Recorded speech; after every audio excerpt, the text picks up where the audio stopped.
Puis Roger faut y bana mutu na ye. Que ouais raza grand mais na hauteur où il y a au candidat. Pardon? Oui, était un grand. Oui, était un bon. Mais ana lokolo batuana ti. Ye moso bakangeli kofi na wera na studio. Assure aux même résultat. Et ça va ça compétition et même tocha wera. Fali pour qui nous dit que Bato va inspirer. Il a cité plusieurs personnes. Mais il a cité aussi les Wenge d'ensemble. Il a aussi jusqu'à Poé. Au moins que plus Roger excusez-moi. Au moins que plus Roger peut excusez-moi. Excuse-moi, Limbisa biso mais.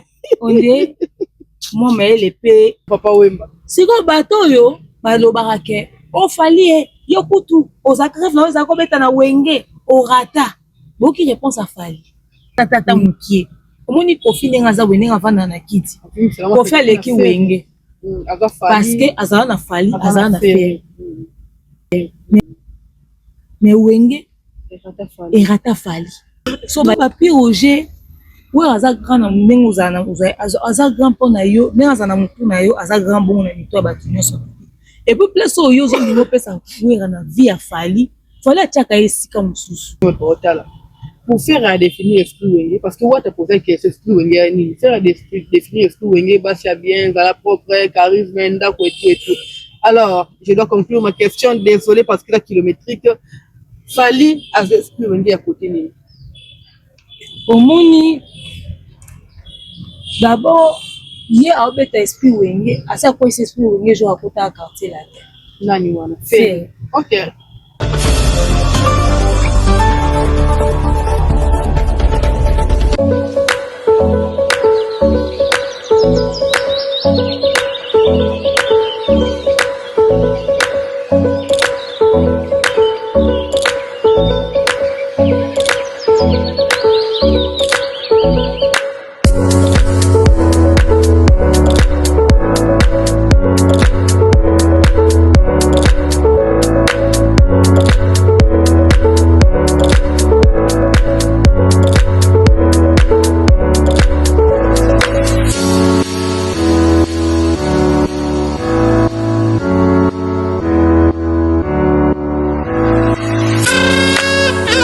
Abonnez-nous, abonnez des demeures officielles d'Étoile Monde TV. Bonjour et bienvenue sur vos chaînes respectives et j'espère que vous allez bien.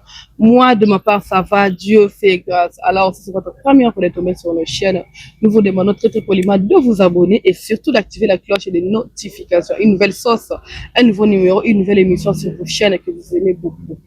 Alors, restez branchés. Surtout, ne zappez pas. Zolanga verre à jus, zolanga popcorn, zolanga biscuits, zolanga chips. Et là, on se tient à l'aise pour Kebo Landabiso. Nous sommes avec demain nous pousser à tout pour vous batak neb sabino vous batak et ça mon qui par rapport aux gens à contenu. Alors ne zappez surtout pas, restez branchés. Demain bonjour Adassa, bonjour à tous les abonnés de Demeure Officielle, les habitués de nos analyses, de nos rendez-vous hebdomadaires, hein. Chaque semaine tous à vraiment et ça fait plaisir tous à Nabino et Longo, donc voilà. Bonne santé. Santé, ça va, tout ça l'effort, il y a bien. Aujourd'hui, le climat est comme c'est. Pour changer les climat, on a déco. On occupe la tête. On occupe la tête. On t'habite, il y a banda boye, c'est comme un polele. Voilà. Voilà. Câlin. Kalapenza. Semaine passée, la monnaie a été bonne. Mais on est là. Vraiment. Et tant que Congolais demain en Yangi, comme toujours, d'ailleurs, début d'épisode de sujet social, fait sociétal, je peux dire. Il y a un débat autour, il y a surtout, je dirais, la jeunesse, autour, il y a Congolais, je peux dire, surtout na Kinshasa. Je le vais, non, je ne le vais pas. La Constitution. Tout le monde a discours, il y a un ministre de la jeunesse qui a dit que, à consulter les jeunes Congolais, je me mettrai aussi dans le cas d'accord qu'il va changer la constitution. Ma vraie question est que pourquoi oui et pourquoi non? Il y a des gens qui disent non, pourquoi? Les gens qui disent oui et pourquoi?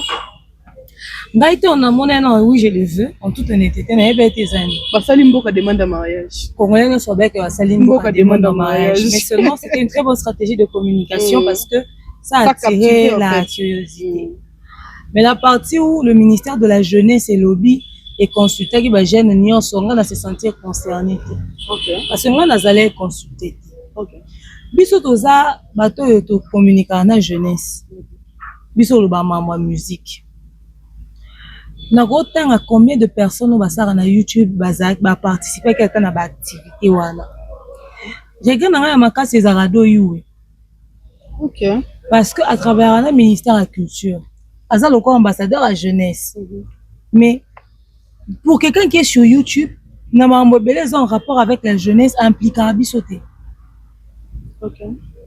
Pourtant, campagne oui, je le veux, puisque la ministre ne pouvait pas être en contact avec tous les jeunes. Voilà. Mais puis surtout, il y a un canal de communication. Na Kinshasa bata YouTube toza eso ebeleta. Ouais. Toza resu mingité. So aussi bato biso to la musique. Bato biso lo ba fait de société. Bato biso lo bele tinga pa na musique, fait de société, fait divers, théâtre tout. Ça passe. Bev alo la musique. Toza wa Mike Lokamba bazali, Franck Stema, Vincent Chibizi et tout ça na bato ba lobela 100% maboke. Bref, biso fait toza ko tout canal de communication et kamba oui, je l'ai vu hein. Mais ezan activité mon côté au basala ba concerné bato a média biso ozala assister toza participer. Ba tia biso te nanko, ba bossa na biso. To il faut to ça qu'il arbe, to za ba mikala ya bato pour que to bana ozato assister na certains événements. OK. Campagne oui, je le veux biso participer. Biso kunde toza boto ata na idée te ya makambo ebele sur likama oui je le veux. Mais to bandika to kika ministre jeunesse à lobby. Ba jeune ba d'accord ni tinga na oza d'accord lo nga comprendre te na yo kité. Expliquer nga nini. Ce que ça kata na activité mo ba bengi so to assista kata ne serait-ce que na conférence. Oza te na idée en fait. Ya ko oza ko bossa na bato. Mais do yo asala na média, do yo bossa na bef neni. Bossa na demeure neni. Bossa na stema neni. Bossa na lokamba neni. Yeza muto domaine na biso. Lelo ba comme un problème, il y a ba jeunes bazo ko se plaindre que bazaki informé justement parce que pour utiliser ki bato bazaka canal de communication de Cameroun. Ba combien de pages et ça la campagne oui je le veux. Il y a Facebook, il y a TikTok, il y a Instagram, combien bah ça la campagne oui je le veux. Parce que ceux qui ont contacté ba jeunes sauté beaucoup les gars banda ku ya ba clients surtout mais ba koka ko information à travers ba page bon ba habituellement. C'est-à-dire bayoke sika moko boy matière bandi une minute après pause publicitaire campagne oui je le veux biso to lobby boy ministre jeunesse a lobby ça donne l'image ça d'accord au tient moi dans commentaire après matière est continuer. Est-ce que vous savez campagne où il y a où je vais na banganda mikolo nyonso ba kermesse ces autres ça ba jeune beaucoup la période bien kermesse et tomber la période ba jeune ba kermesse malgré langa ba concert répéta ba kermesse sur quoi 243 sur 24 la comète voilà il y a la visibilité makasi ngana tika lo mona campagne oui je le veux kunata pour nani ba kende ko la campagne liboso kunate. C'est-à-dire jour JBM Pianabetaki avant JBM matana scène vidéo ya oui je le veux bazu quelques secondes ministre de la jeunesse a passé message na yo ata vidéo moi extrait pour foutre les visibilité nango hein bisika ba beta ba winner est-ce que fiche to so to mona ska winner ata to so mona ta fiche oui je le veux c'est déjà communication pour ça ngondeni au fait moi expliquer sur la plateforme maintenant bisika obino bosondaki ba église eza combien d'églises ebimé na fin culte écoutez panneau to visuel ya oui je le veux combien quand église ya yemo ma kutino ndiboso église na combien surtout ça micro baladeur avec église na tout nos fidèles les so bana il déclare ya oui je le veux. Oui je le veux c'est une campagne oui certainement que c'était sur les réseaux sociaux oui nous sommes tous tombés sur ça mais ça n'a pas fait une très bonne communication il y a pas eu une bonne stratégie derrière. Tant to lo ba kabino bokanisa boleki bato so na mayele bo lo bana kaka na mamonga lobi na kosi koleka bato na mayele to koleka bato na mayele te ça problème te est-ce que to kosi est-ce que to kosi poni ba futaki tranche publicitaire ata et pas Israël mutombote surtout il y a pas la visibilité makasi ana visibilité na basango kuna ana visibilité bandembo so beta ba coupe du monde makambo sala me belé période ko ka canal de communication alors si aujourd'hui la jeunesse dit qu'ils n'étaient pas au courant que personne se joue les choquer son na bar ba kuta na ngote na mosquée ba kuta na ngote na église ba kuta na ngote campagne de vaccination ya bana baleka na nzela oh ça na mwana ya 2 à 3 ans bazo belela est-ce que toyoka ta micro ata besoin ta grand caro ça bo signer contrat na Mireille Mokeni ya Africell madame Mireille Mokeni to pesi mbote ya Africell ba ça la campagne ba Afri radio na bango campagne ya Africell wana bazui panneau ya oui je veux batie na sima accompagné par Afri Radio. Et ça n'a pas sponsoring. Tout pour louer la minute véhicule il y a campagne pour ça li ka tourner pour ça un carnaval. Voilà. Liboso ya ba supermarché nga akuti bato ba sa campagne oui je l'ai fait. Effectivement nga akuti moi sima ba otengela gommage. Na kutena moi sima azotekela ngai na omi soki ya poudre soki eloko nini na ke komeka. Na zo bise ku madame nga na pakola kana nga ba biloko wana nyonso tuté so tali te na ngomona na zarata na kentos te na rata na nini te. On a pakola rabi pakola te. Nga on a pakola ka yango wana. Toko tanana ba basara publicité à OK, il y a pili du lendemain. Mais oui, je l'avais pour salité. Mais bon, ça veut dire que batu bandi, batu banane. Mais est-ce que Bazaki n'est pas Bazaki Bamote qui peut-être les gens ont signé quelque part? Moi, je suis pour l'idée de nous impliquer dans ça. Je ne dis pas que la démarche elle est mauvaise ou le fait de soutenir quelque chose de comme ça est mauvais. Moi, je suis contre le fait de dire qu'on a consulté des gens quand ça n'a pas été le cas. Par exemple, j'ai été contre le monsieur qui disait dans un débat politique que Madame Grace Coutinho a lobby qu'elle a consulté la jeunesse des 26 provinces. D'accord, pourtant il y a 2 provinces où non, on a site qui vous a occupé. Mais au fait, le monsieur oublie qu'elle n'a pas besoin d'arriver à Goma pour faire son démarche. Wow. Il y a des ressortissants de Goma qui sont aussi à Kinshasa. C'est beaucoup même. Il y en a beaucoup. Donc, il y a des plateformes, il y a les réseaux sociaux, il y a des groupes, il y a la Gomatracie, il y a Banani. Oh, ils arrivent à Kinshasa. Donc, elle peut partir vers les ressortissants de ces provinces-là. OK? Quand il dit j'ai consulté les 26 provinces, la consultation ne peut pas forcément être physique. Mais seulement, moi, je ne suis pas d'accord quand nous, on n'a pas été impliqués, mais on nous implique. Je suis pour la soutenir dans son initiative, mais on ne m'implique pas dans quelque chose. Je vais partir de la jeunesse, moi, je n'étais pas informée. Ouais. Ni dans une conférence, ni dans un truc comme même pas par SMS. Même pas par SMS. Parce que le baka ma musique. Mais ma constitution concernée congolais, n'y a pas de musique à Nakati. D'ailleurs, la musique fait partie de la jeunesse. Donc, bref, l'histoire en question est là. Mais est-ce que c'est important, c'est pas important? Pourquoi certains sont pour, pourquoi certains sont contre? Moi, j'aimerais poser la question à la jeunesse qui dit qu'ils sont pas d'accord. Expliquez-nous, Bozobo, il y a changement de constitution, pourquoi? Parce que la majorité des personnes qui disent non n'ont pas tous les mêmes raisons. Hein? Ouais. Certaines personnes, souci les agas, elles sont fatiguées à pouvoir. Lui, ils sont fous, en fait. La gueule du président ne lui plaît pas, il veut plus le voir.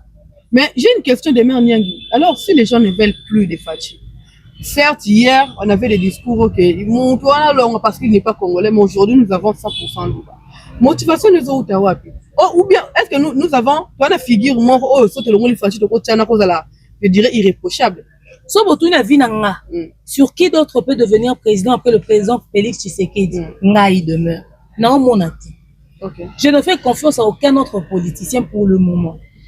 Personne ne m'a convaincu. Et je suis libre de dire ce que je veux. Si on me demandait à moi que le monsieur puisse continuer de faire ce qu'il a à faire, du moment que nous avons bien. Souci nanga ezali stabilité na sociale. Souci nanga ezali ko revoir ba salaire ya ba fonctionnaires à l'État. Souci nanga ezali mutu nyonso a contribuer. Si le changement de la constitution répondra aux besoins oyo ba congolais nyonso bazo ko se plaindre sur yango tous les jours. OK, changer la constitution. Mais quand le changement n'est pas dans l'intérêt de la population, c'est là où le bas blesse au fait. Ngai ba dozo lo ba oye lisusu te to lingi ete bolingi nani. Bien, voilà. Parce que Moloba qu'il faut Congolais n'a pas de pouvoir. Il n'y a pas plus Moulouba qui est fâché. Le mec, il est de Kassai, c'est-à-dire, tu vois le monsieur. Il est vacciné congolais. Le monsieur, ça représente la nourriture de chez nous. Nima Tambani, Nishima. C'est-à-dire, tu vois qu'on ne peut pas te dire, tu regardes la tête du président, tu dis le monsieur est du Kassai. Alors, quand quelqu'un est du Kassai, il n'y a même pas une frontière à côté de lui, tu ne veux pas dire, il n'y a pas plus Congolais que lui. Alors, ce qui aujourd'hui, Bolingué, les sous-soutés, ça n'a plus rien à voir avec la nationalité. Voilà. On est bien d'accord. Mais maintenant que les gens puissent argumenter, c'est pas seulement se revient un matin et dire moi je ne veux pas le changement de la constitution, mais il faut savoir défendre son point de vue pourquoi aussi. Tu dis non, pourquoi tu dis non, pourquoi tu dis oui, c'est ça. Et bien les bazans on a ça ba débat so ta ba séquence o ezo leka sur les réseaux sociaux ba pesa ba point de vue na bango o to lingi ka li souté akende na oui mais pourquoi? Si le monsieur a encore des idées, Si le monsieur a encore à nous proposer, si le monsieur a encore à nous offrir, pourquoi ne pas lui donner une autre chance? Qu'il finisse. En fait, le problème, les gens doivent savoir, hein. Les gens doivent savoir. Ce dont le pays a besoin, c'est pas le changement des présidents chaque 5 ans. On dirait qu'on a fait si on a monté. On est pour la chaque 5 ans, il faut pas changer un président. Tous les caca non. Imaginez-vous que Dieu nous fait grâce. Hein, ça, c'est quelque chose que je dis comme ça. Que Dieu nous fait grâce. On a un président qui réussit à résoudre tous les problèmes que l'on a. On arrive à stabiliser la scolarité, on arrive à stabiliser l'hospitalisation, les salaires des fonctionnaires de l'État, le social, les soldats, et tout ça, ça les libres là. Ce que doit changer sous 5 ans plus tard, ils ont pour la raison. Je dis ça comme ça, si jamais le président, avec le changement de la constitution, il arrivait à répondre à ce besoin-là. Le plus important pour un pays, c'est pas le changement forcément des présidents, c'est que l'on puisse avoir ce dont on a besoin. Alors, argumenter, donner un avis réel. Maintenant, est-ce que moi je suis pour le changement de la constitution ou pas? Moi, je suis pour la chose qui va aller dans l'intérêt de la population. Alors, si l'intérêt, c'est le changement de la constitution, mon frère, allons-y. Si on est bénéficiaire, c'est bon déjà. Allons-y. Le plus important, c'est que tous les bénéficiaires, et puis si on s'auto se retrouver dans la rate à puis si on s'auto Congolais, il n'y a pas plus Congolais que l'autre ici. Voilà. Donc, on ne peut pas commencer à chaque mandat, tout soit Nisaka, même président, à chaque mandat, tout ça, yete nani kasi. Yete nani. On voulait d'un Congolais 100%. Et puis là, on se dit ça, la paix que Makamso ça mandé au limité, et ça parce que le monsieur se sent aussi asphyxié. Quand il sait que sa communauté le soutient, l'accompagne, l'aide dans les idées, dans la gestion de certaines choses. Peut-être que sur les communications, les cabines surtout sur la bien, peut-être Makamso paye ça ma bien. Il n'y a pas à frustrer tout le temps le monsieur. Oh non, il y a tout ça, nanani, nanana, pas lui, pas l'autre, pas. Non. Voilà, demain, Nyangui, certes, les Congolais, surtout la jeunesse, doivent savoir pourquoi dire non, pourquoi dire oui. Il y a un changement à la constitution. D'ailleurs, tout Congolais libre pour exprimer Venaye ou bien souhaiter un changement à la constitution. Mais encore un débat qui tourne autour, et m'embouca la politique et tout. On a vu la première dame vilipender, insulter, dénigrer, je dirais, plus que même ça. Chez des serres, des chroniqueurs, des youtubeurs. Maman Denise autour, il y a maman Finga. Ou du pendant mon corps, oh, bon, attends, le papa d'un ministre. Ou tout normal, le quoi, maman Denise, n'a mouninga na yote. Oui, puis le déficit d'éducation, c'est une réalité. Bon, après, moi, je trouve quand même les Congolais hypocrites. Ok. Je trouve les Congolais hypocrites, pourquoi? Parce que à ce courage, j'en finis à ma Denise. Pour ma Denise, les parents, ils vont y fini. Ok. Combien de parents vont finir dans les réseaux sociaux? Qu'on fait ça bébé? Qu'on fait ça pour grand-père? Pépé. Ah, ça pépé? Ah, ça pépé? C'est cette même communauté qui s'est soulevée pour maman Denise. C'est cette même communauté qui olobi ne bien okene kitoko. Bango ne ba komina ka etango finga batata na ba mama ya ba bongo. Muta monike afinga de ba mama mususu bino bo soutenir bo benga très sage, très intelligent okene kitoko olobi bien.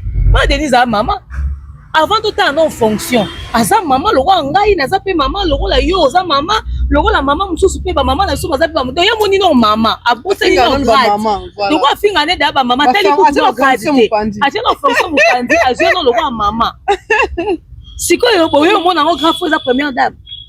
Okay. Quand le mal c'est le mal, les autres la grade ya mututé. Il faut que bana ko boya ma beka atata ngeza ta ka ne les abongo. So ça ma beba ni nakata ndako fo boya on na ndako ke libanda. To ko zela te bo muto donc dès to zabo to comme commissaire to comme ganga ke to commissaire ngo grave to gani kaza impoli pa fingi ma Denise. Et bo ba parents na ba maman ya bato mususu. Peu importe comme to weleli. Plaignons-nous, mais il y a une limite. La même chose qu'elle pense vouloir reprocher à maman Denise, si elle avait utilisé des arguments et des mots sans l'insulter, lui manquer de respect. Maman Denise pouvait l'écouter. Ouais. Il y a possibilité de dire des choses 100% insulter, mais que ça puisse rester réfléchi. Tu vois, c'est-à-dire, nous commençons à choquer pour ça, maman Denise, la première dame. Mais tu penses que ma belle, si qu'ils ont banana, ma belle, si qu'ils ont moukié, tout le barango déjà quand les hommes qui ont que oh yo les hommes abe voilà pourquoi même le banda ko zaba faut le temer ma bête on na kacha ndako avec les banda réalisatrice aux autres la kuna. OK, donc moi je pense que les Congolais sont hypocrites à ce niveau là tozo pexate ma beta ngoza mukie toza choqué pour sa maman Denise. Donc maman musuba finga maman Denise. Non, maman nyonso aza maman, papa nyonso aza papa, yaya nyonso aza yaya, leki nyonso aza leki. Tant on va tout simple boutique leka, ya wasimi première dame. Pour yo mona siko kezaka grave déjà banda kala. Tant on comme na niveau première dame. Eza ba maman musuba finga ma ba yebi ete ba solo la pete ba sale loko te parce que ko défendre muta toucher maman wana. Ouais. Eza payé monté baza bongo na baka ebele. Enfin na kana ma beso ya communauté na biso compagnie rende bloka bongo. Ah, lelo bino mobeteli ah vraiment edal nono penza to préféré dal nono sagesse biloko ya dimsana munoko na batata ya bato eza pe obetela ka maboko. Fufu de même ba. Oh manika za très intelligente manika kaina ebi même bango nyoso baza ndenge mo ya mala mukuna zate. Il y a une vidéo, certes j'avais vu la vidéo mais j'avais pas posté malheureusement. Il y a un militant, je dirais à IDPS, pour ça la vidéo pour ne pas regarder la sœur Jaël ou Jaël, mais a touché Fali. Avec Fali, il y a des fois que ça bat tout le monde à côté. Parce que ça va comme qu'on va la permis de toucher à maman Denise, parce que c'est vraiment opportunité que des potes, le robe est intouchable. Maintenant les gens deviennent fous na niveau wana. Muto finga déjà batu banda kala. Pona nini? Poto uno abanda finga na Kinshasa. Bino botala ba télé réalité na bango botala ba vidéo na bango bobetela ngo maboko. Qu'est-ce que fallait avoir avec les délire wana? Ndenga zabo bino bokanti na mutu na yeke fallait za plus influent que ma Denise au point où ya respecter fallait mo banga ma Denise te. C'est sûr que ça même mutu yefa banga na non kana somo c'est ça maman Denise. Ma bangi na nte. Ça veut dire que même fallait un coup aobi kaka peut-être pour la relation ou ya fraternité ou ba peut-être pas mes potos pour ya besoin na kidi ba ko récupérer pas fallait to les mawa so mu ka simbi ma Denise pas pas le kota fallait c'est-à-dire kende na fallait na ba c'est-à-dire zoa penza fallait a tomboli a sekwe kiki pas kiti si fallait et là on y ezanga ah et là on y ezanga arrêtez de s'associer les Fali, les Wata dans la bêtise de cette jeune fille-là. Il y a aussi Wata qui a essayé de, pardon, indirectement de tacler Jaël, l'émission d'ailleurs. Ma cause d'accord, mais le bon côté. Il a protégé, Jaël a protégé Wata. Mais je te dis, Bango va se sentir en insécurité. Si une petite a fini Maman Denise, c'est quelque chose que c'est le côté. Nous tous sommes comme le niveau aussi, là. Et c'est un niveau où tu as été. Si on passe de Maman Denise, yo vois tous en a. Et l'autre côté. Yo fallu en a. Alors, nous avons capté la conversation. Moutaloba na kofi na ko dessiner machine à pipi. Na dessiner on za couper boy. Et ça va couper boy. Na ko dessiner on a papier moutaloba na tata lo kwa kofi. Pepe. O dit pepe. Ce que c'est ça ko wata na fali. Ba ko ba jeune. Parce na respect na mutu te. Ma Denise Kutu oyeba bete déjà quand le fait oyebi rendre na dans la société. Ata ko mone pour na kotanga yango. Ata zawana te ozoluko formuler comme on est avec une certaine forme de respect. Ba yoko ou non. Ba yoko ou pas. On a besoin de sous surveillance te. Mais muto qui en soit monté wata ya des fois se laver les mains avec une telle bêtise. Il y a des fois se laver les mains avec une telle bêtise.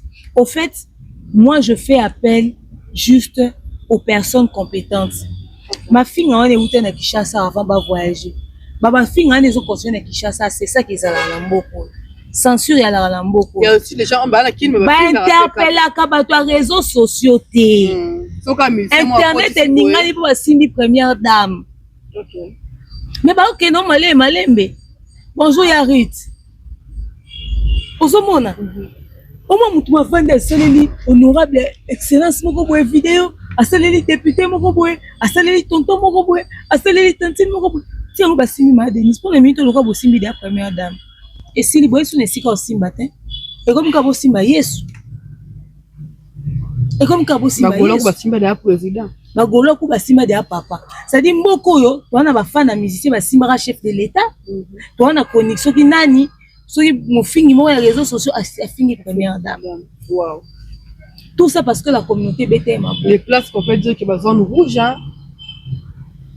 Et là comme muta fa yo ka somo naturellement, muta yo ka ngo sous somo te. Biso to senga pardon. Pour lobby ba cause na besoin ba to média. Tozo reprocher ministère de la jeunesse a ba impliquer biso te na maman. Imaginez vous quand lobby ba to impliquer na ba to média ba to nini. Oh, ma fille. Camarade, on va finir ma Denise. On sera bon reconquité. Ok, bah, on va se la coupe l'émission, bah, on va bien, donc, s'est retrouvé écarté, justement. À cause de la folie d'une personne. Après cette folie, je dirais, après cette vidéo et choqué plusieurs personnes, donc, la vidéo, il y a pardon. Je vais mélanger, en fait, il y a 3 vidéos. Il y a ma finga, il y a pardon. Après la 3e vidéo, une personne va me couper ça à Poutine. Ah là, ça qui est mort. Parce qu'il y a des vidéos. Trompe Poutine. Ah oui, Poutine. Trompe, voilà. Ah bien, la vidéo, il balai qui va pour ça qui est. Après ça qui est mort. Bon, ouais, on a la 3e vidéo pour nous dire qu'il y a trompe. Le pardon était sincère. Pour même pardonner l'ongi ya mawa. Ou elle n'y a pas de mot. Ou bien, tu dis que c'est un pardon par formalité. Là, monsieur, pardon, il y a pour la pression. Parce que quand on a salé le on est à Bangisi Batunyoso. On a fini le quoi, il va lobby, mais puis ça ça la folie. Mais aussi même musique. En fait, et ça la première dame peut-être bon on a qu'une légèreté, bon on a qu'une bassesse, bon on a qu'une buzz na bino. D'abord, on a vu mon maman Denise.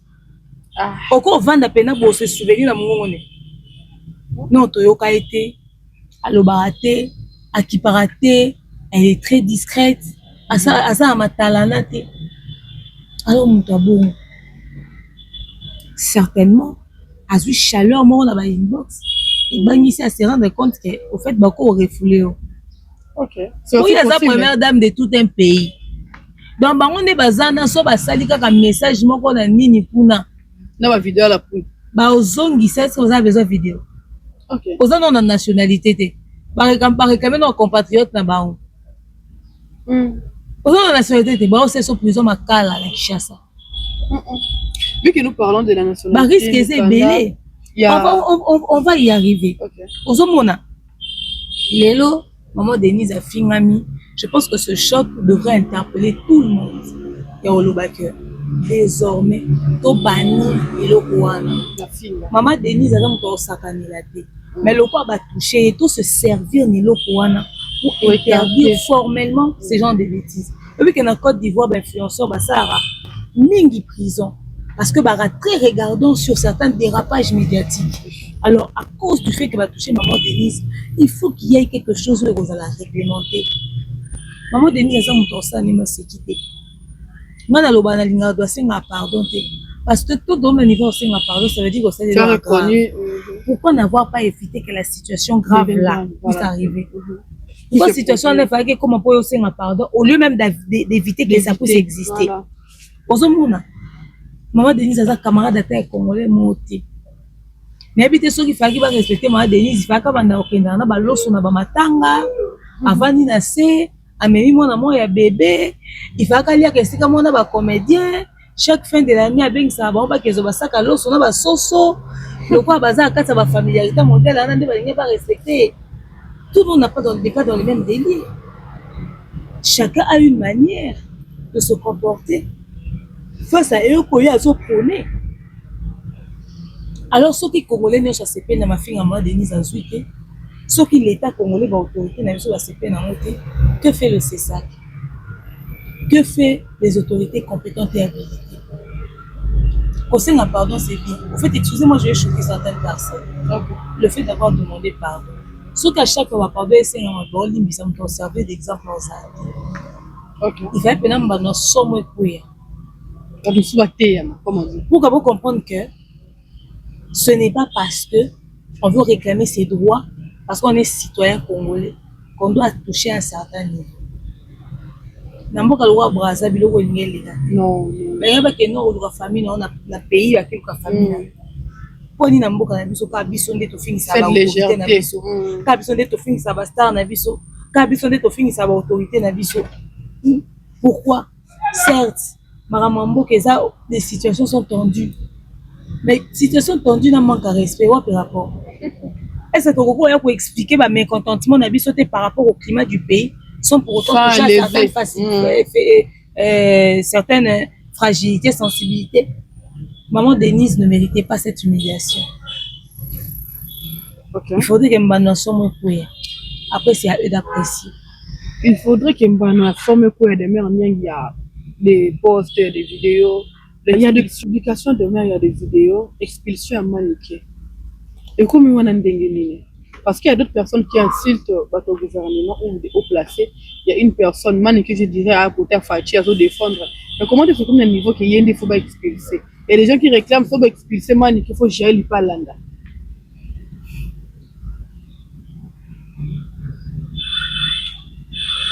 Moi, je vais expulser ma bokechu te. Bokechu va finir un peu Fachi ma bien. Mais il y a des mikanda, non? Donc, on va faire ma casque dans le bateau, dans ma papier. En tout cas, moi, je pense que il faudrait que les gens puissent réglementer tout simplement la bêtise. Okay. Il faut qu'il y ait une certaine discipline. Bah, autorité, un soir, on travaille mécanisme numéro régler la dérapage. Bateau, bah, aussi, il y a une expulsion. Je ne sais pas sur base de quoi ils veulent qu'un maniqué se fasse expulser. À un moment donné, il faut que les gens arrêtent leur folie. Il faut que ma décision soit de manière équitable, pas sous les émotions. Pour juste parce que ton nyoko la montre non. Au moins dans ça moi ça si ma Denise. Donc on doit passer un point de vue na bango sur comportement na elle se tape le luxe. Il y a au fin na batouana, ba insanité et nanani et nanana. Et la communauté et soutenir les sous-bêtises. Ça frise la folie au fait. Il faut que va restaurer la discipline et il est possible. Voilà. Voilà. C'était très important de débuter le sujet parce que YouTube, TikToker, Maman Denise, ils sont ensemble. Il y a Mondo, Tozali, Média et puis il y a un extrait. Il y a vidéo, il y a Fally Ipupa émission, il met un extrait teaser, je peux dire, où Fally Ipupa ça la classement ou bien à citer quelques musiciens ou à s'en collaboration, va composer groupe encore. Fally a cité va Bozi, va Redi Amissi, va Kofi Olomide et autres. Tout le monde réaction à Redi Amissi sur un post, tout le monde réaction à Bozi Boton sur une vidéo pour demander merci à Fally Ipupa de reconnaître leur grandeur.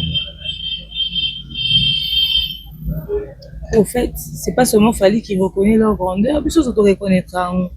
Parce que bien, on a fallu comme grave. Tu es Fally. Toi, sur le ballon, on avait mis un démarraté. Tu es Fally. Non, mais et puis Fally n'a pas de problème avec reconnaître les places des gens. Ok. Et reconnaître toujours la grandeur de chaque musicien. Au fait, les gens pensent que, comment ceux qui bossent dans les cas d'émission, Albert et Fally à grand.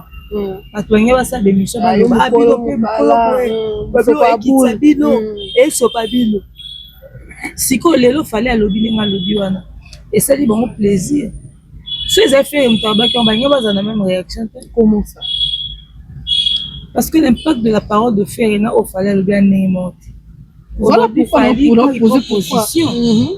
Aujourd'hui, quand Fally prend position, il ne prend pas seulement position en tant que Fally, l'artiste musicien congolais.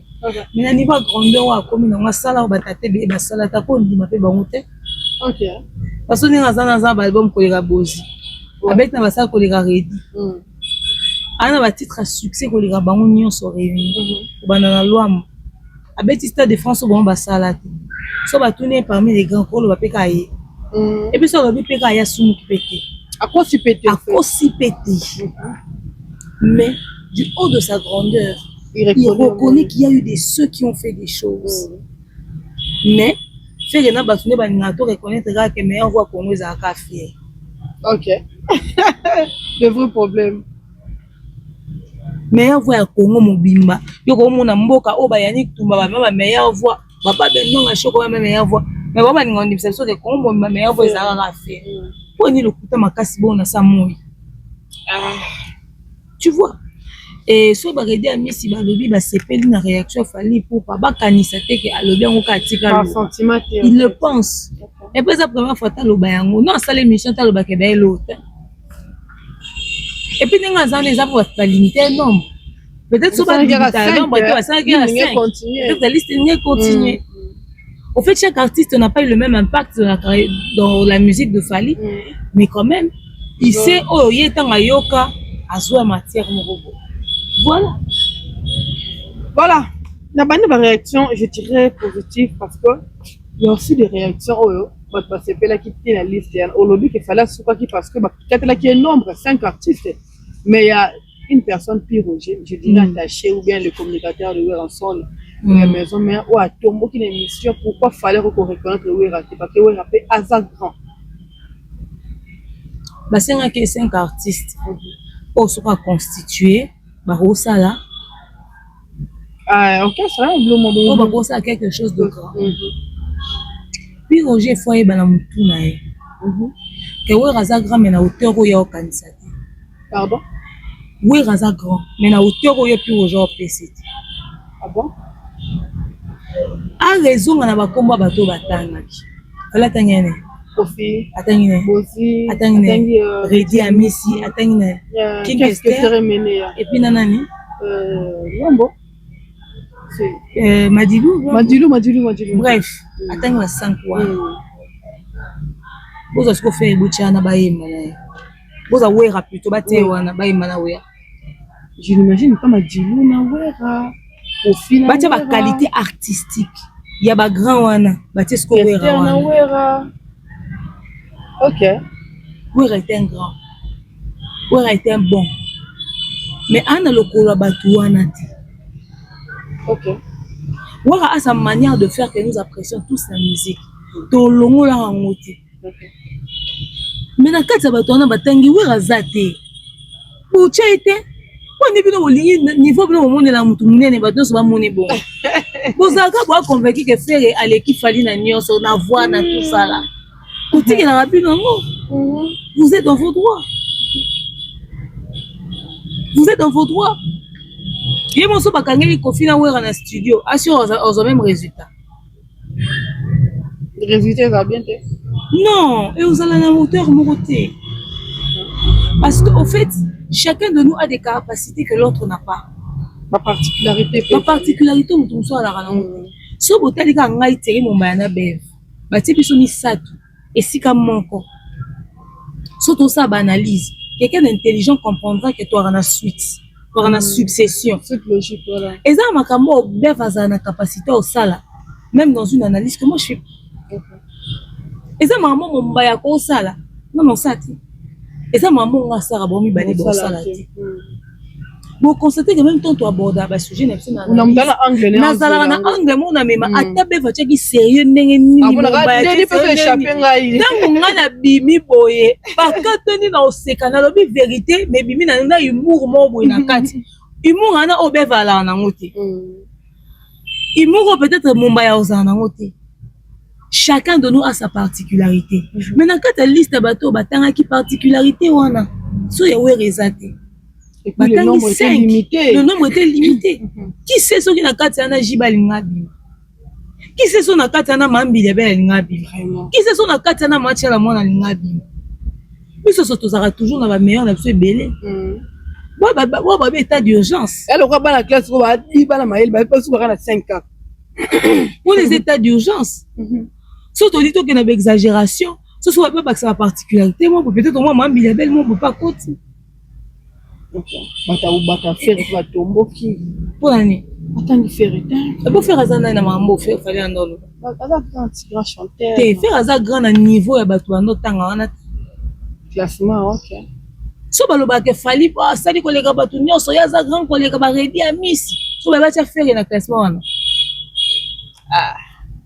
faire ana point aux esika batenge ba bozi ana point aux esika ba tie bozi ana point aux esika ba tie kester ana pose ça va Kofi bachi Madilou ouais on a jibe ku ba koti te ozo tia faire si on regarde la liste na ba auto ça na ba tunyo so ouais faire aux ata parmi les 10 derniers aux ata kana piro j'attends no doit kufa ba bazana na bon moya wa et bon kufa na bango longoli ba qualité artistique na bango est-ce que ba que sur internet soki nani king kester à l'époque internet ou ça so papa Wemba, mais quelle liste papa Wemba mal. Ah ouais. La liste papa Wemba. Imaginez-vous qu'un grand comme papa Wemba n'est pas cité, puis non pour chef so Wera. C'était un papa Wemba té. Tobi te que Wera était mauvais. Oh. Et ça papa Wemba ça liste wana. Est-ce que comme dans ça wa. Ba lomo makia di ba franco ba, c'est des toi na ba musicien moko. Il y a aussi un mal. Mal, il y a mal. Alors que les gens puissent sortir des émotions, dans leurs émotions, bâtir à la rationnelle. Papa Mba kuna, n'intimité. N'intimité, il y a Papa Mba Zaïs. Ils sont encore à 5. Ils sont encore à 5. Bon. Est-ce que à côté de Papa Charles Mumbaya? Surtout. Papa Charles Mumbaya. Si, on va s'y dire. À côté de Papa Moloto. Où est le roi Moloto? Comment ça? C'est-à-dire il a beaucoup de qualités, beaucoup de compétences. Il peut gérer les gens, peut donner des orientations qui nous sortiraient des qualités comme les Nadège, qui nous sortiraient des qualités comme les Atoms, qui nous sortiraient des qualités comme les Nagno. Ah, donc, Kofi, Papa Wemba. Papa Wemba Zalaki. Madilou. King Kester Emene et Bozi Bozi. King Kester Emene et Bozi Bozi. Mais bah, beaucoup Bazata. Ouais, l'homme beaucoup Bazate. Papa Lutumba Simaro Bazate. Papa Bidabe Bazate. Papa Matchala Mona Bazate. Oui, Azal Rola. Nani, Papa Alain Moloto, je disais. Un très bon formateur. On va jamais le lui retirer. Mais quand on va sa compétition, voilà quand on parle de particularités. C'est ça. C'est un bon formateur. Peut-être que Wera est mieux et plus formateur que Reddy à Miss. Mais ça, bien qu'on Reddy à Miss sur ça, Wera ça. Ou bien élève n'a pas à former au salon. Wera ça stratège. Azam topé ça va faire tout ça là. Est-ce que on va sa compétition et même Tocha Wera? Elle ou Alain Moloto. Il nous a sorti des mamans d'âge, des papas, c'est tout ça. Mais papa Alain Moloto, Botia Yemba. Aussi là, il y a eu mon papa Alain Moloto en train de chanter. Dans un souvenir, non. Ok. Et le mot lui a qualité, hein. D'abord, ils ont eu concours à des voices. Et puis, est-ce que ça fallait des fois définir ma compétence artistique? Je voulais que tu aies la réaction, il y a Pire Rocher, il y a Kanda à regret. Pour que nous ayons le deuxième extrait. Il y a teaser un peu quand l'émission a fallu. Fali, pour qu'il nous dit qu'il va tout inspirer, il a cité plusieurs personnes, mais il a cité aussi les Wenge d'ensemble. Il a aussi Roger Squapoy. Au moins, il n'y a plus Roger, excusez-moi. Au moins, il n'y a plus Roger, excusez-moi. Mais excuse-moi, l'imbisso, mais. On dit, moi, mais l'épée.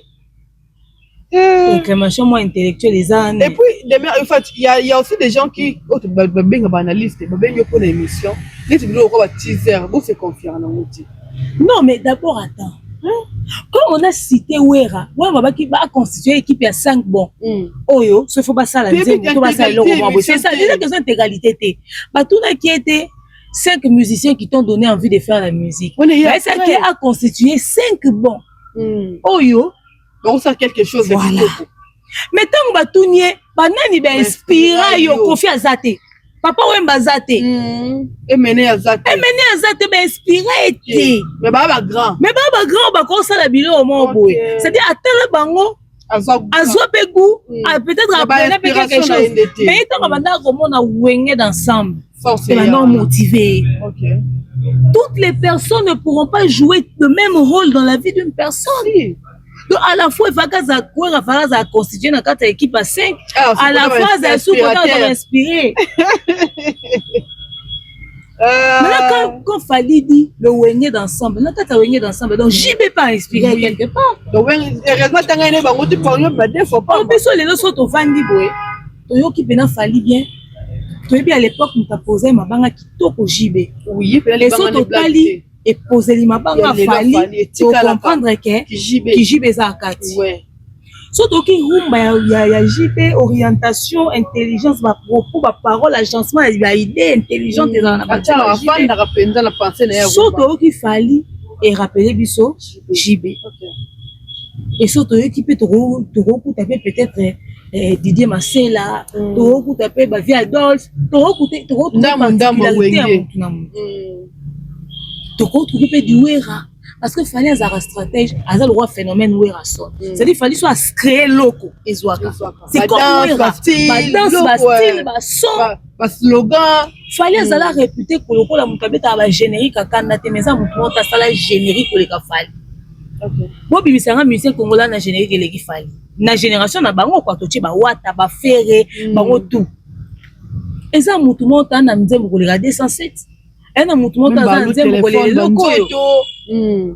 vois les logos de ton que tourbillon ma bête au monde générique et sur ma place c'est wata tu vois mon temps normal en termes de chiffres en termes d'impact au monde c'est du phénomène Werason qui pouvait nous faire des génériques de folie comme Werason. Il ça les génériques mais comme il filmait aux hommes il y a moi na vie au lukarate bozana na ba place na ba vie à batu et si kaka yo lingi ba tio ezala wana peut-être nous topé ce espace mususu oyo ozala l'aise ozala tout fêter mais yo zo lukaka ba tio ezala na kuna kwa nyo bité ka Kofi inspiré pourtant ça na quartier la terre OK Albiro jana ba finira wa côté moi ba Kofi na ba Kester na papa Wemba siko bato yo ba lobaka ke o fali yo kutu ozakref na ozako beta na wenge o rata boki réponse à fali wenge est inspiré donc quand elle lelo bolobi ke azaka na souci o beta na wenge azwate arata et empêcher qu'elle était s'inspirer na bango. OK. Et aujourd'hui le plus grand regret de Wenge est de n'avoir pas donné l'opportunité sauf que Zaraya solo qu'il fallait qu'il n'a pas ça à tester. Aujourd'hui Wenge regrettera le fait que Fali wana aleka pe kuna tata mukie omoni Kofi nengaza Wenge avana na kiti Kofi aleki Wenge parce que azana na Fali azana na faire mais Wenge et rata Fali so baye bara lobby je pense que baninga ba pesa Fali plus de privilèges que seulement c'était vrai aussi que faire et d'ailleurs de toute façon Fali pesora les gars na Wenge est-ce qu'il n'a comme Fali alelo est-ce qu'il n'a dans vision ya Fali alelo je ne sais pas mais restons sur cette logique là vous voyez donc ba Roger ouais aza grand na ndenge uzana aza grand pona yo mais aza na mutu na yo aza grand bon na mito ba tunyo so et puis place yo zo ni pesa kuira na vie ya Fali Fallait attaquer ici comme sous. N'imposez pas les places que les gens doivent occuper dans les vies des autres. Contentez-vous de l'espace que l'on vous donne. Voilà. Voilà, demain, après, teaser, voilà, mais voilà, ou extrait. Puis, Roger, c'est les gars qui tournent à l'hypothèse, à qui est raté. Réaction, puis Roger, qu'on a dit. Après, on a dit, OK, vous engagez d'ensemble et inspira Falipe quelque part dans la carrière. Est-ce que puis Roger, dans le courage, pour rectifier ma comme ça qui avant. Normalement, il faut avoir un courage. Il y a quoi pour rectifier. Pas le bon but, qu'il fallait faire l'émission sous. Ils ont même émission. Ils ont même émission. Comme on a autour de bac. Les Togo sont obligés de tout pas faire ça place moi pour ma vie na bango. Obligé de ça censé aux alatés. OK. Dans la minute où sur awa, je suis sûr que puis aux gens qui sont à comprendre que Kozana Mouto le modèle d'inspiration. Ça vaut plus que Mouto constitutionnel, peut-être qui. Ça en est à la langue, tu vois. Parce que répéter, où est-ce que inspiré Fali à niveau ni à carrière mais. Tu as fallu aller justement, tant que ça s'inspire dans l'inspiration on ne permet rien comme Fali aller acheter Stade de France tout ce qu'on a niveau ni.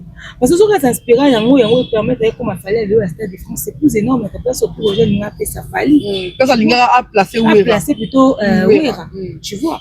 Donc on se sentit ridicule mais si on a peine à vraiment croiser esprit à reconnaître ma tort mais à s'excuser. Le problème est que batuné sur l'inga fallait avoir belle idée à moi pour balata place occasion on a besoin mon petit. Ça la rend bien Fali. Voilà, nous devons chuter, nous sommes presque à la fin. Une dernière question pour la route. Demain, et tu as une émission à Wata, Esprit Wenge. C'est quoi en fait? Parce que, en gros, s'il fallait inspirer na Wenge d'ensemble, la carte Wenge d'ensemble, on Esprit Wenge. Parce que quand l'émission Wata, a boy, je dirais à qui même Esprit Wenge, parce que l'émission Sopi Boule.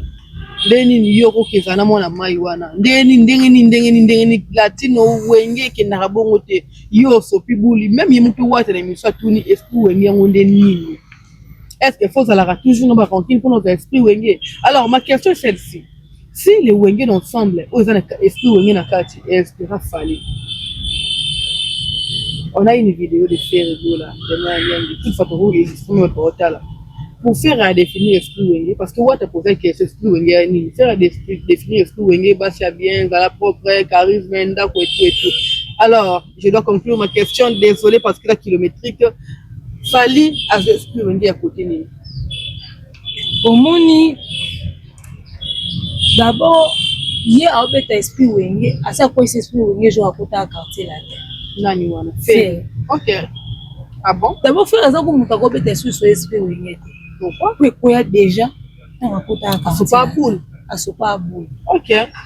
Faire écoute le mot Wenge à côté quartier là, t'as fait ses salaires, bah laisser. Faire un dimanche, tu as un rang, on a ouvert un maillot, on a un coffee. Mais puis nous avons le foi, tu as ça fit. Quand tu peux pour esprit Wenge pas boy fit na fall. Après l'idée na kana. Si on a les gars na eba, esprit Wenge apporter là bango nyonso ni. Ok. Et pour te bango nyonso ni. So on va qu'est-ce que Wenge ça aux moi c'est bien. Qu'est-ce que vous définissez par moi c'est bien? Qu'est-ce que vous entendez par moi c'est bien? Mais puis moi c'est adopté. Et puis comme masse de jima mpata na ex na biso mama Amida. So to longo libango. Moi si anani aza canon l'équipe basi yo musicien tout. Ah, moi si anani aza belle l'équipe moi ça musicien tout. Et puis non na mona ngate moi si mo boya musicien mo boza lo wa mami wata. Bazaka basi kitoko. Extravagance kuto ya la raté. Maman Amida Marie va payer mena tika dans extravagance. Maman c'est déjà mpata toujours simple bois noir à tia côté à couleur d'origine à coli na ngwa nuni na. Basi ba musicien musuto ebiti. Moi c'est bien carabé. Yé moi azan moi c'est bien malade ça qui cache ne point. Et ça va principe moi ça. Et au moins c'est bien photo mon. Besoin des photos juger soit ça bien ou pas. Biso mon Amida. Biso mon Amida. Biso mon ma Sylvie. Tout le monde appelle maman, moi c'est pas Wemba, tout le monde a c'est pas artiste belé. N'a pas si vous t'as raison. Est-ce que Wenge a bouzoba? Parce que est-ce que Wenge c'est défini na kara bien da quoi bien faire nanda quoi bien te. Oh, bon moi j'ai bien te faire ça nanda quoi bien te. Non, là combien de chambres, combien pour faire nanda quoi nanda quoi faire mon frère. Ah t'es bon on était. Et un musicien congolais ni nanda quoi kitoko oleka mon frère. Musicien ni ya Wenge. Ananda kwa kitoko oleka mon frère. Ah, toi na musicien nini ya Wenge. Ananda kwa kitoko oleka kawele. Na wafali. On ke musika ti. Na ascenseur na kati.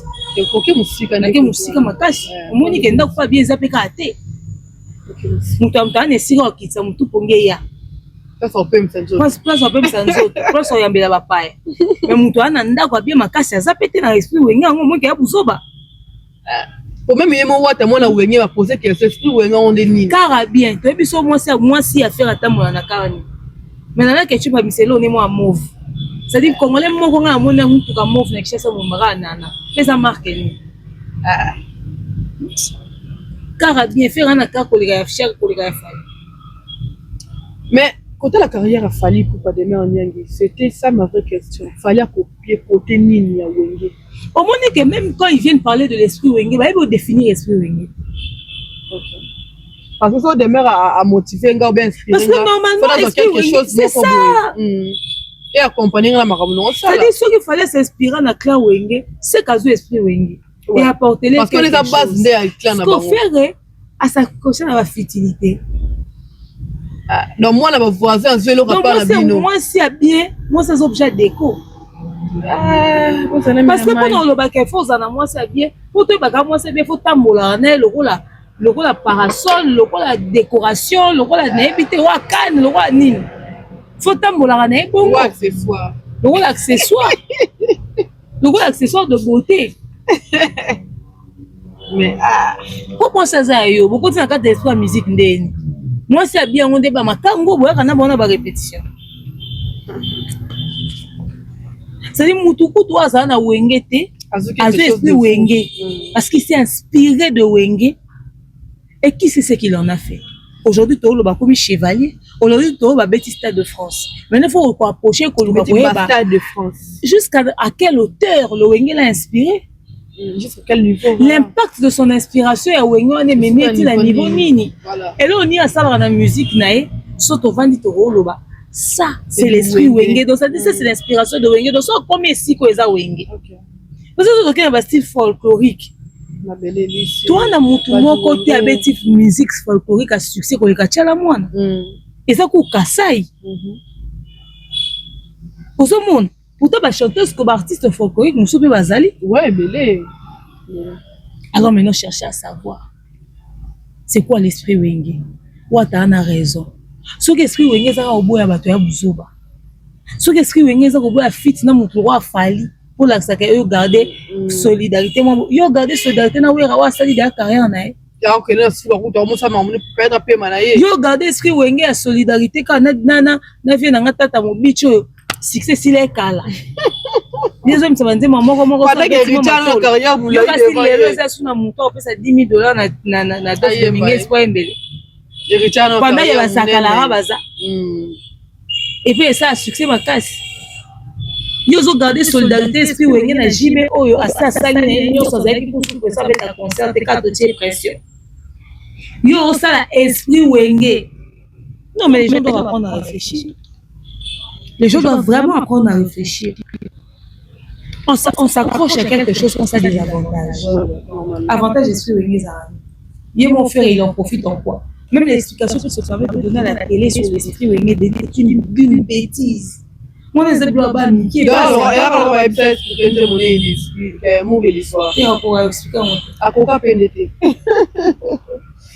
voilà.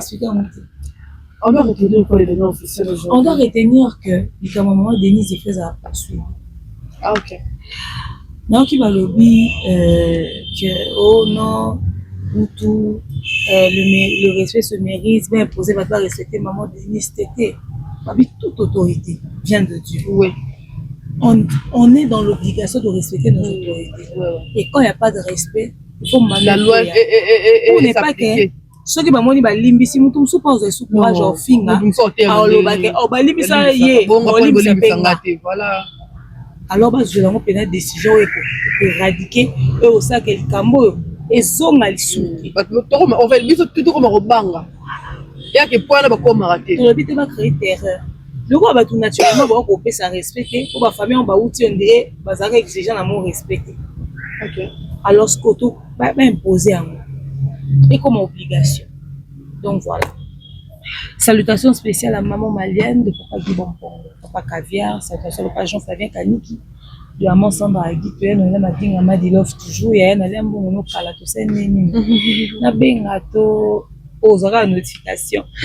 Moi t'es le général de l'ordre général qui dit Charleston et papa notre manager le King Akaï Mobutu, il y a Patine Saraza, il y a Fiston Coloqué. Le bon et fructueux futur millionnaire Jonathan Kalonji, Divini Kali de Paris Lionel, pourquoi pas maman page de Doka pour la témoin Bélé maman bougie de Billy dans un cambo dans un carburant provision et encore Priscilla Yondo Christelle de Dios Grâce Galima pourquoi pas maman Etienne Ngoma, ça fait très longtemps fan de demeure voilà Marlène ma c'est mariage à toi.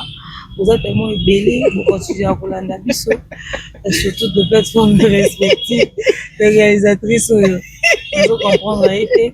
Donc voilà, vous restez connectés, branchés. La terrain est toujours disponible, $2,500, $3,500, ou bien absolument à Noki.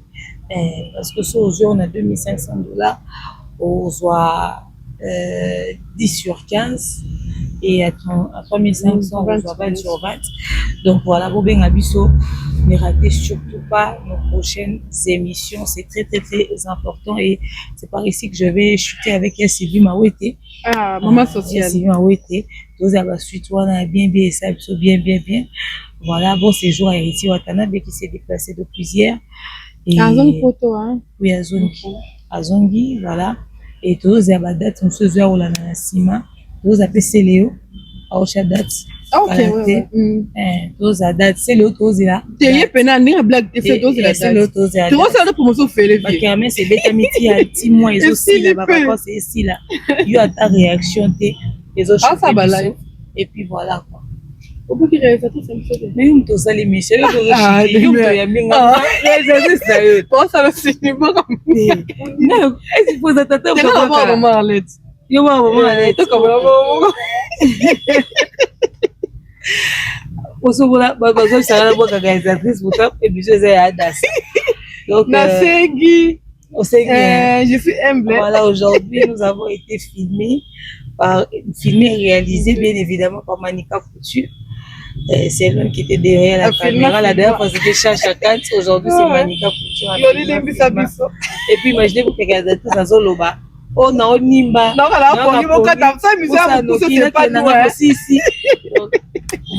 Voilà, merci Damien Adang pour le temps. Merci. Merci ma camarade,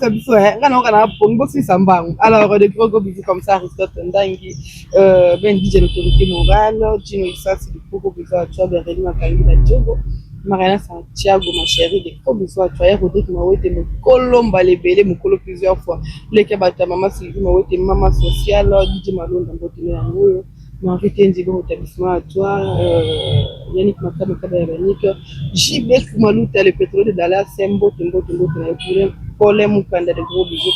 Collectif Alpha Nianso, Michou, Sanga, Céline Yogo, Flora Tamar, Jupiter Mouning, de gros bisous à toi.